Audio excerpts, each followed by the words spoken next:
E nessa moda da criação da nova liga, proposta feita para a Liga Forte Futebol do Brasil, que não é a Libra, né, composta ali pelo Flamengo, pelo Vasco, pelo Cruzeiro, pelo Palmeiras, pelo Botafogo. É a Liga Forte Futebol composta, por exemplo, pelo Fluminense, pelo Fortaleza, Atlético Paranaense, Sport, Goiás, entre outros clubes. E em nota tá aqui, a Liga Forte Futebol aprovou por unanimidade em Assembleia Geral Extraordinária, com a presença de todos os clubes filiados, a proposta de um fundo de investimentos apresentada pela XP. Ou seja, se tem gente já interessada de olho, obviamente, na Libra, né, com os principais clubes, também tem gente interessada no projeto da Liga Forte Futebol. Ou seja, nesse momento, nós temos 2 projetos de nova liga, do nascimento de uma nova liga no futebol brasileiro. Por um lado, a gente vê algo interessante porque a gente vê cada vez mais investimentos exteriores, né, fundos exteriores, interessados no produto do futebol brasileiro, seja qual for. Porém, vai ter que resolver essa situação, né, rapaziada? Porque não vai dar para ter 2 campeonatos brasileiros diferentes. O que você pensa sobre isso? Comenta aí. Tem contratações novas chegando pro Flusão, rapaziada. Vamos conferir? Tem algumas, mas eu vou focar apenas em 2 aqui que eu quero comentar. Os 2 bonecos novos aí do Fluminense. Um deles é o Keno, contratado, né, comprado, né, do Atlético Mineiro. E o outro, rapaziada, o Jorge, lateral esquerdo do Palmeiras, que não vem sendo aproveitado por lá por conta do estilo de jogo do Abel Ferreira, gosta de um lateral esquerdo que fique mais, né, construa um pouco mais, faça uma linha de 3 enquanto os outros jogadores atacam um pouco mais. E aí o Jorge, pelas características, né, ele que é um cara muito ofensivo, acaba não sendo tão aproveitado, vai ser emprestado para o Fluminense. E vou te falar, cara, dentre algumas concordâncias, discordâncias, né? Eu, por exemplo, acho que o Fluminense investiu alto demais no Guga, mas o Fluminense vem fazendo bons movimentos, tá? Keno é um bom movimento, apesar dele ter sofrido muito com lesões no ano passado, e na verdade esse ano é um bom jogador, e o Jorge, então, nem se fala. Acho que o Fluminense vem se movimentando bem para montar um bom time para disputar a Libertadores. E você? Comenta aí o que você acha. Depois de muita novela, se ele seria vendido, se ele ficaria mais uma temporada, por quanto ele seria vendido, para que lugar ele iria? Novela desvendada pelo meu amigo Lucas Pedrosa.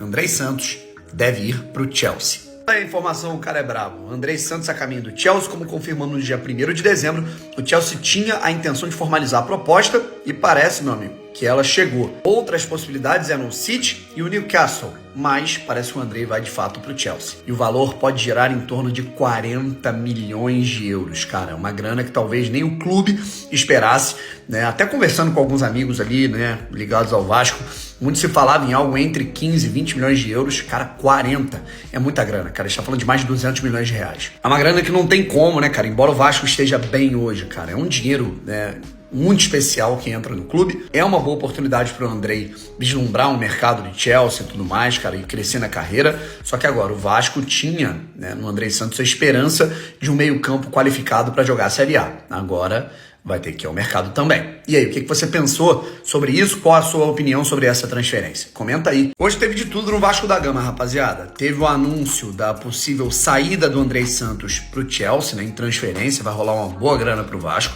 Teve o anúncio da compra do Léo Pelé, que chegou, né, por 16 milhões de reais, né, foi comprado do São Paulo, e recusa também. O Vasco estava interessado, parece, no Gabriel Menino, e o Palmeiras recusou uma primeira proposta do Cruz Maltino para ter o jogador. Gabriel Menino começou muito bem no Palmeiras, né, cara? É um caso até muito parecido com o do Patrick de Paula. O Gabriel Menino começou muito bem, né? Inclusive foi convocado para a seleção brasileira, acabou decaindo, teve aspecto disciplinar, né? O próprio Abel Ferreira chegou a falar um pouco sobre isso, e talvez o próprio atleta enxergue, né, o Vasco da Gama como um bom lugar, né, para ganhar minutagem, rodagem, ter novas experiências na carreira. Mas, obviamente, o Palmeiras também não vai largar o osso de qualquer maneira. Vendeu bem o Patrick, vendeu bem o Gabriel Verão para o Porto, e obviamente vai querer vender bem o Gabriel Menino para o Vasco da Gama. O Cruzeiro também tá tendo que se movimentar no mercado, rapaziada. A gente falou muito do Vasco aqui, do Fluminense, né? Realidades nesse momento diferentes, né? O Vasco da Gama voltando, assim como o Cruzeiro, para a Série A, e o Nicão tá aí sendo apresentado, anunciado como novo jogador do Cruzeiro, né? Ele foi, na verdade não foi adquirido, né? Assinou um contrato com o São Paulo, e aí sim, né, acabou sendo adquirido, né? O Cruzeiro colocou uma grana para tirá-lo do São Paulo e tê-lo como um jogador mais forte, encorpado para a primeira divisão. Tá até ficando interessante, cara. O Cruzeiro ele vai ter muita lenha para queimar, ainda vai precisar montar um time. É uma situação delicada, até em aspectos financeiros. Tem o rolo com Wesley, tem a situação do Rafael Navarro, agora o Nicão. Inclusive o anúncio fala sobre o Nicão sendo cruzeirense desde pequeno, mostrando fotos disso. E aí, rapaziada, o que vocês esperam do Nicão, né, cara, que é um ídolo máximo do Atlético Paranaense, mas que não conseguiu acontecer de maneira ideal, adequada no São Paulo. Não sei se muito pelo esquema tático do Rogério Ceni, também não jogou bem. Mas e aí, o que você pensa? Eu acho que foi uma boa contratação. Tá aí, galera, teve jogador anunciado no Vasco da Gama, a gente já fez vídeos aqui falando sobre o Andrei Santos, né, que deve estar de saída do Vasco pro Chelsea. Léo Pelé, anunciado como novo reforço do Vasco da Gama, zagueiro, vamos colocar defensor, né, atua como zagueiro pelo lado esquerdo, pode quebrar um galho como lateral esquerdo também, inclusive, na verdade, começou, né, como lateral esquerdo, a sua carreira, a sua trajetória foi revelada no Fluminense, né, e depois jogou no São Paulo. O Léo Pelé foi adquirido por 16 milhões de reais. Chamou muita atenção, até negativamente, por parte da torcida do Vasco da Gama, o valor pago. Mas é aquilo, o Vasco precisa, às pressas, montar elenco. Precisa montar plantel. E talvez, né, cara, por uma oportunidade de um jogador aí que não esteja sendo valorizado num clube, né, como o São Paulo, se você for tentar buscar um atleta melhor do que o Léo Pelé, que talvez você encontre a custo zero ou num preço menor, você vai perdendo tempo. Então o Vasco talvez tenha solucionado uma lacuna, mesmo pagando um valor a mais de 3 milhões de dólares. Agora, pô, o Vascão com a 777 também fala, né, na língua do dólar, né, rapaziada? E aí, o que você pensa? Eu acho que tirando esse negócio do valor, né, se você tira essa questão do valor, né, e ficar colocando o valor como um peso, o Léo é um jogador útil. Eu acho que ele pode ser útil para o Vasco da Gama em 2023. O Van Gaal, ex-técnico da Holanda, que comandou a Holanda na Copa do Mundo, quer treinar a seleção portuguesa. Aleatóriozaço, rapaziada, mas é verdade. O Van Gaal anunciou uma aposentadoria, mas colocou um porém nas suas aspas. Ele falou que não treina mais ninguém, inclusive ele já não estava treinando, certo? Acabou que foi chamado para treinar a Holanda, né, cara? Ele é que meio com... é um paizão, um bombeiro, vamos colocar assim, digamos, vamos colocar que é o Filipão, lá da Holanda, e aí aceitou comandar a seleção holandesa na Copa do Mundo. Fez até uma boa campanha para quem ficou de fora em 2018, chegando às quartas de final, perdendo para a campeã argentina, e falou que não treina mais ninguém, clube, time, mas se chega uma proposta da seleção portuguesa para ele analisa, ele coloca na mesa, lê com carinho e pode ser que ele aceite. E aí, tem muito português que me acompanha aqui, né, rapaziada? Muita gente de Portugal, inclusive um abraço para todos vocês, que vocês são muito carinhosos. Você, como português, gostaria do Van Gaal como técnico de Portugal? Comenta aí. Essa última declaração do Carlo Ancelotti, italiano, né, desejado pelos brasileiros nesse momento, especulado na seleção brasileira, talvez tenha dado um definitivo não ao Brasil e a todas as seleções, porque ele falou sobre treinar seleções. Confere aí. Estou muito bem em Madrid, de verdade. Trabalho de técnico é assim, você nunca sabe quando vai parar.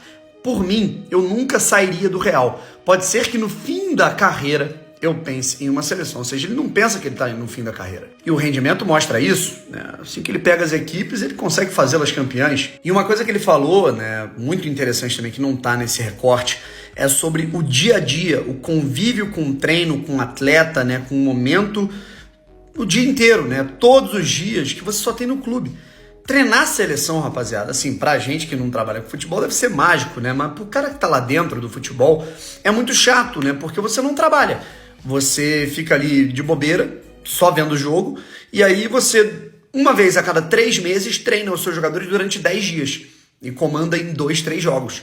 Então acaba sendo chato, sabe? Para um cara que gosta muito desse trabalho dia a dia, jogo o tempo inteiro, quarta, domingo, acaba sendo um pouco, assim, entediante. Isso não sou eu que tô falando não, tá? Você pode perguntar para qualquer treinador aí que você conheça. Dito isso, qual seria o melhor treinador para a seleção brasileira, rapaziada? Comenta aí.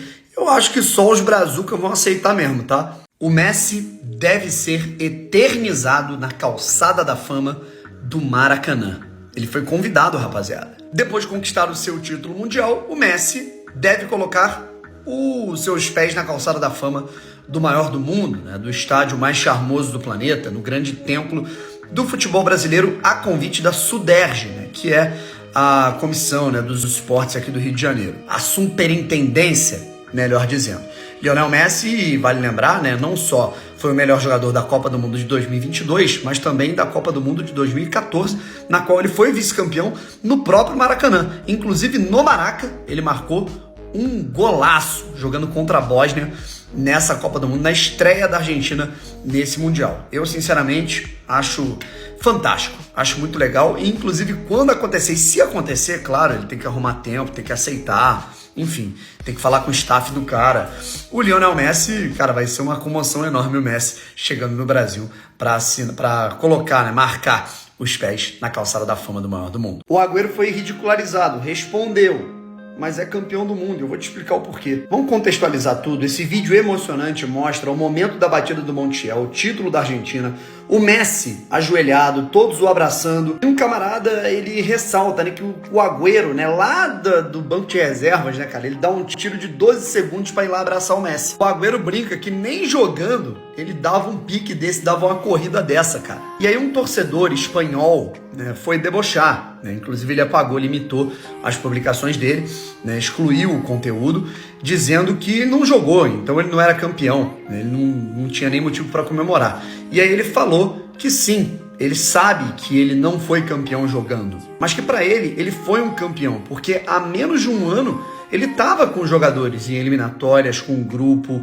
é um grande líder, é um grande jogador argentino, mas ele falou que o coração dele não pôde seguir, mas o mais bonito é que o coração dele foi feliz. E é isso que o contempla tanto. E os torcedores argentinos estão lá dando todo o apoio, falando, cara, nem responde isso, né, cara? E nunca mais ouse dizer que você não é campeão, porque você é campeão. E, cara, assim, eu também acho, né? O Agüero não jogou, beleza, né? Estaria fatalmente convocado, não fosse esse problema no coração. Participou da comissão técnica, então ele participou do trabalho do time campeão. Marcou gols importantíssimos no ciclo, nas eliminatórias, e é um verdadeiro campeão. Eu particularmente acho que Agüero é sim campeão do mundo. E você? Olha, vamos falar a parte aqui dessa proposta que pode estar rolando do Grêmio ao Luis Soares, pessoal. Não é a primeira vez, né, que o Grêmio tenta um grande craque uruguaio. O Grêmio, ele já tentou, já tinha sondado a situação do Luis Soares em algumas outras ocasiões. Já teve toda uma novela envolvendo o nome do Cavani, né, cara, que quase parou lá. Acabou que continuou na Europa mesmo, continuou jogando no continente europeu, foi pro futebol da Espanha, e agora parece que pode rolar um contato aí, de fato, entre o Luis Soares e o Grêmio. Eu particularmente acho essa negociação difícil, não impossível, tá? Porque o Soares estava no Nacional do Uruguai, né? Decidiu ficar um semestre lá para aprimorar a forma, foi campeão uruguaio, teve bons números, e aí para poder jogar a Copa do Mundo. Encerrou. O planejamento ideal, usual do Soares talvez fosse ir para MLS, tá? Jogar nos Estados Unidos, né? Para encerrar a carreira, mas parece que ele tá, né, na mira do Grêmio.